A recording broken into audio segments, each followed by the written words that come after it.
Hello, Steve White, Steve Arts 89. Well, Psycho 3. Now, Psycho 3 has some issues. Now, the original Hitchcock film is a classic, it's brilliant. The sequel was just as good.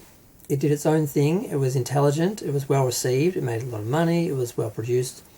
But some people were disappointed because they sort of just wanted Norman to come back as a slasher. They wanted Norman back. And this film does show him trying to maintain his sanity after being released from an institution and having that sabotaged by people. Now in this film, he's back to his old, habits. And it's very much a slasher film. And there are a lot of things that change in this which I don't like. Suddenly, Fairvale is like some dusty desert sort of place, and there's like literally tumbleweeds going, running past the hotel, and Norman's alone, and the place is, not doing well, but he's just hermiting on.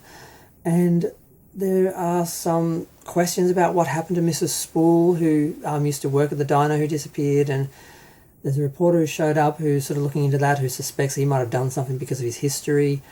In the last film, people were killed, and the people who were blamed for it were killed, and Norman was basically returned back to his hotel, innocent, because people basically were trying to sabotage him, and he was the victim. In this film, of course, we know that he actually has his real mother stuffed and sitting back in a rocker in the window, and he's running the hotel, and he just keeps killing people. And it's very slashery. It was directed by Anthony Perkins, who did a bit of a Leonard Nimoy. I think he said, "I'm not coming back unless you let me direct it, because I want to do more than just act," because he was aging out, obviously, of leading roles, and he had been sort of hurt by the image of Psycho because it was so iconic that he wasn't really able to continue on with the career he might have had he not done that film, where he was sort of a little bit of a heartthrob movie star, teen sort of whatever. It's hard to really understand how he was seen before Psycho, but it's very simple. There's a character he gets obsessed with, I should have mentioned, and honestly, I often just skip these scenes and go straight to Norman's scenes.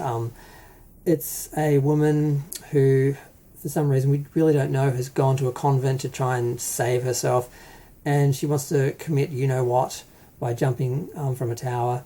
And while the nuns are trying to stop her, one of them falls and dies, so then she has that guilt as well. So she runs away from the nuns and ends up getting picked up by this absolute creep, just an epic creep, played by Jeff Fahey, who's very hot but just creepy as hell. Sleazy as hell, not creepy, sleazy. And he ends up working for Norman. She shows up, and even though he tried to assault her in the car and was giving her a lift, he does give her a bit of a break. At this point, the reporter is sniffing around and talking to Jeff Fahey's character, and Norman is trying to escape this, but also trying to, do his thing. He starts to fall for this new woman whose initials are MC as well. Can't remember what her name is. I think Marion Crane, but that's not her name, obviously.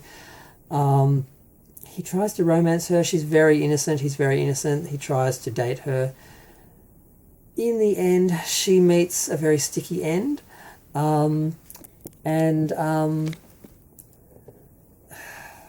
Mother is blamed for it, and he actually turns on Mother, and it's quite a moment. And he ends up being found out. He ends up getting taken away again. I don't think I'm giving anything away with this film. It's not a psychological thriller or a mystery or anything. And the last shot is fairly interesting. It's basically Norman sitting in the car, and he takes Mother's hand out of his jacket where he kept it, because he basically must have detached it at some point. And he's just sitting there stroking her hand, looking at the camera. The background, the screen behind the car window fades out, goes to black. And he's just smiling, and then we get the light on his face, and it's quite creepy. And it was interesting to see Norman just as a killer, as a slasher, sort of restored back to what a lot of people wanted him to be, because some people wanted him to be the victim and for it to be psychological and all about the mother and all that. Some people just wanted it to be Norman the victim, trying to, redeem himself, and then other people just wanted him to go killing people again. And in the third film, that's what they got. It's that simple. The death scenes are not as well photographed, of course, as the other murder scenes.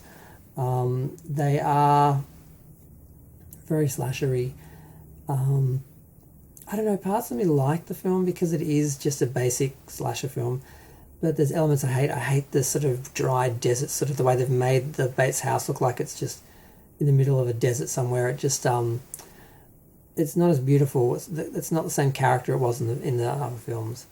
And there's really no sympathetic character. That the woman who he's romancing and falling in love with is just damaged, and we don't really get a backstory really. And the reporter's kind of annoying, so you don't really gravitate to anyone or attach to anyone. It's okay. It's a slasher. It's got Norman, back to his old tricks. That's about it. But I still like it. I'm going to go. Feel free to share, like, comment, subscribe. Let me know what you think of Psycho 3.